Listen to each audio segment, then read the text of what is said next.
बहुत प्रकार से निवेदन किया।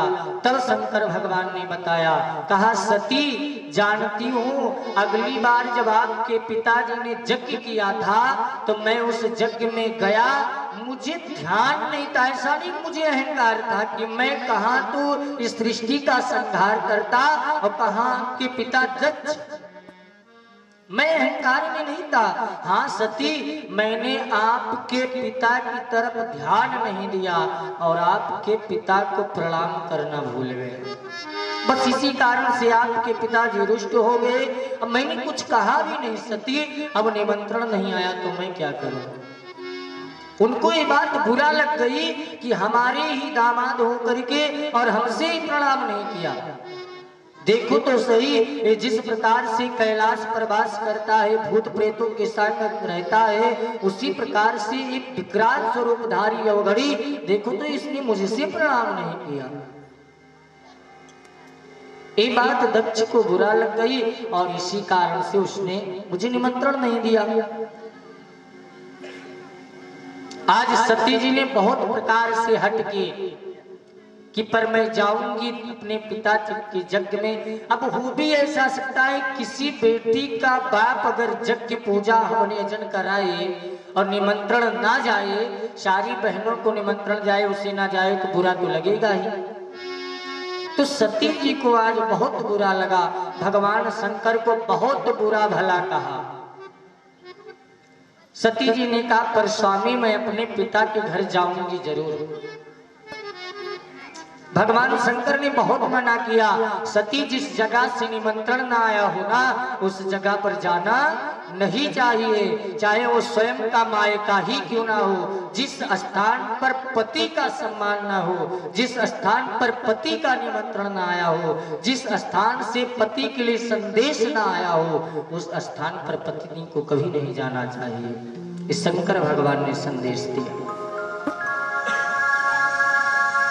और हट करके चली भी गई। तो आज सती जी भी बता रही हैं कि बिना निमंत्रण के जाने का परिणाम क्या होता है। सती ने जाने का हट कर लिया और हट जब कर लिया तो कहते हैं कि शंकर भगवान समझ गए अब सती को वापस आना नहीं है। शंकर भगवान समझ गए जब सती ने हट कर लिया तो भगवान शंकर ने कहा सती जाना तो सही, मैं जाने से नहीं रोकूंगा, लेकिन जाते समय एक बात ध्यान रखना, आपका कोई वस्त्र इस कैलाश पर न छूटने पाए। आपका कोई वस्त्र या आपकी कोई सामग्री कैलाश पर छूटे ना सती। सती ने अपनी सामग्रियों को एकत्र किया और आगे आगे चली। भगवान शंकर ने नंदी भृंगी इत्यादि गणों को पीछे से आदेश दिया कि जाओ सती के पीछे जाकर के संभाल करके देखना, कहीं ऐसा ना हो कि बिना निमंत्रण के सती जा रही है और कुछ बुरा भला हो जाए। शंकर भगवान को पता थी बात। आज सारे गण भगवती सती के पीछे पीछे गए और हे प्यारी जब दक्ष की यज्ञ में सती जी पहुंची तो दक्ष की यज्ञ में सबसे पहले बहन मिल गई। सती जी की जितनी बहनें थी सारी बहन मिलने लगी। कहो बहन कैसे आई हो? अरे बहन मैंने सुना है पिताजी ने आपको निमंत्रण नहीं दिया। जो बहनें कल विवाह से पहले एक साथ एक थाली में भोजन करती थी, आज वही बहन विवाह होने के बाद में उस सती की हंसी उड़ाने लगी। कहो सती हमने सुना पिताजी ने आपको आपके पति को निमंत्रण नहीं दिया, अरे तुम तो बिना निमंत्रण के चली आई। सारी बहनों ने एक से एक उलाहना देना प्रारंभ किया। हाँ उस यज्ञ में अगर कोई प्रेम से मिला तो सती की माँ जी। सती की माँ ने बहुत प्रकार से समझाया, कहा बेटी तेरे पिताजी तेरे पति के ऊपर बहुत ही क्रोधित हैं, उन्होंने निमंत्रण नहीं दिया। अरे तू क्या करने आ गई? तू यहाँ से चली जा, नहीं तो यहाँ बहुत ही बुरा अनर्थ हो जाएगा।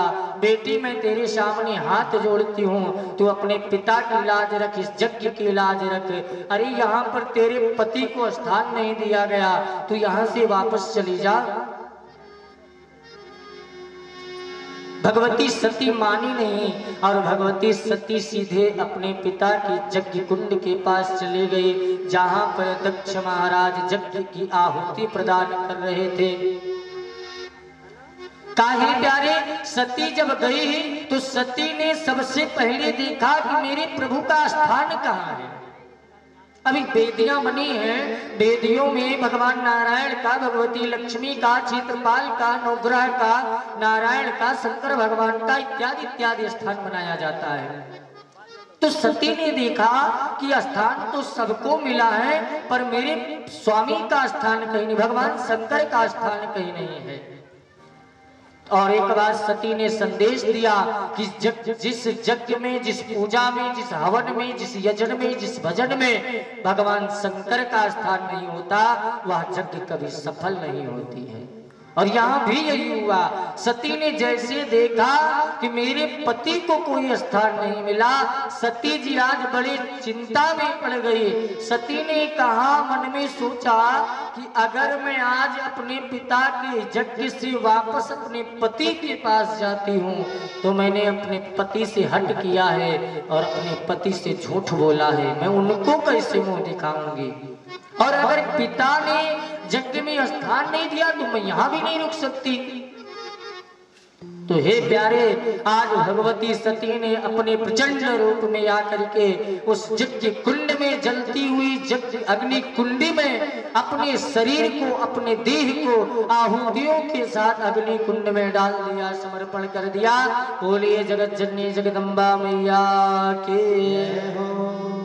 आज सती जी ने अपने शरीर को, अपने देह को उस अग्नि कुंड में नमो नारायण कर दिया। सती जी धू धू करके जलने लगे। आज दक्ष की यज्ञ में प्रलय मच गई। जब नंदी हृंगी आदि गणों ने देखा तो सारी यज्ञ को नष्ट करने लगे, और नष्ट करने लगे तो भगवान उस यज्ञ में आए हुए मरुद्गणों ने उस नंदी हृंगी आदि गणों को वहां से भेजा। इधर विध्वंस हो ही रहा था, भगवान शंकर को पता भी लग गया, क्योंकि भगवान तो अंतर्यामी हैं। लेकिन उस समय नंदी महाराज पहुंच गए भगवान के धाम, कैलाश दौड़ते हुए। और जब कैलाश पहुंचे तो भगवान जैसे देखे नंदी भागता हुआ आ रहा है, कहो नंदी क्या बात है, कैसे आना हुआ, और नंदी भृंगी इत्यादि कहाँ गए। नंदी ने कहा, प्रभु उस यज्ञ का अनर्थ हो गया, आपका उस स्थान यज्ञ में स्थान नहीं था। सती मैया ने आपके स्थान को ना देख करके और रह ना पाई, और उन्होंने अपने देह को अग्नि कुंड में जला लिया। प्रभु जैसे ही भगवान शंकर ने सुना कि सती ने अपने देह का त्याग कर लिया, आज शंकर भगवान ने अपनी जटाओं को खोला और जटाओं को खोल करके प्रचंड तांडव करने लगे। हे प्यारे, उस तांडव में प्रलय आने लगी। भगवान शंकर आज 14 भुवन में प्रलय मचाने लगे, 10 दिशाएं आज कांपने लगी। देवता भगवान शंकर को मनाने पे लग गए। दक्ष की यज्ञ का नष्ट होना संभव हो गया। दक्ष जी महाराज इधर यज्ञ कुंड के आहुतियों को प्रदान कर रहे हैं, और इधर भगवान ने तांडव करके अपने जटा से सिर्फ एक बाल निकाला, एक बाल निकाल करके और उसी कैलाश पर पड़ी हुई शिला पर जैसे पटका, भगवान शंकर के समान ही एक सुंदर सा व्यक्ति प्रकट हुआ। देखते ही देखते विकराल रूप में आ गया। बोलिए वीरभद्र भगवान की जय। भगवान की उस अवतरित में रूप में अवतरित हुए उस वीरभद्र भगवान ने आज शंकर भगवान के सामने हाथ जोड़ा, प्रचंड तांडव के साथ पूछ रहे हैं, कहिए सरकार क्या आदेश है।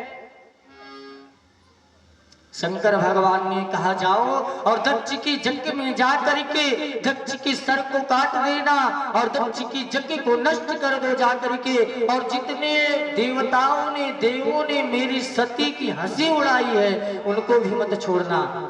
आज शंकर भगवान प्रलय मचा रहे हैं। जैसे ही वीरभद्र भगवान पहुंचे, जितने ऋषि मुनि यज्ञ कुंड में बैठे हुए थे सती की हंसी उड़ाई थे।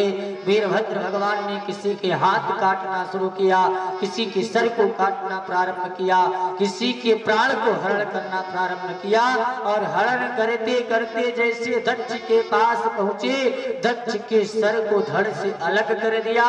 दक्ष का यज्ञ सर अग्नि कुंड में गिर करके चल के राख हो गया। बोले भक्त वत्सल भगवान के जय। आज दक्ष के सर को जलता हुआ जैसे देख करके सती जी का देह भी उसी में जल रहा है।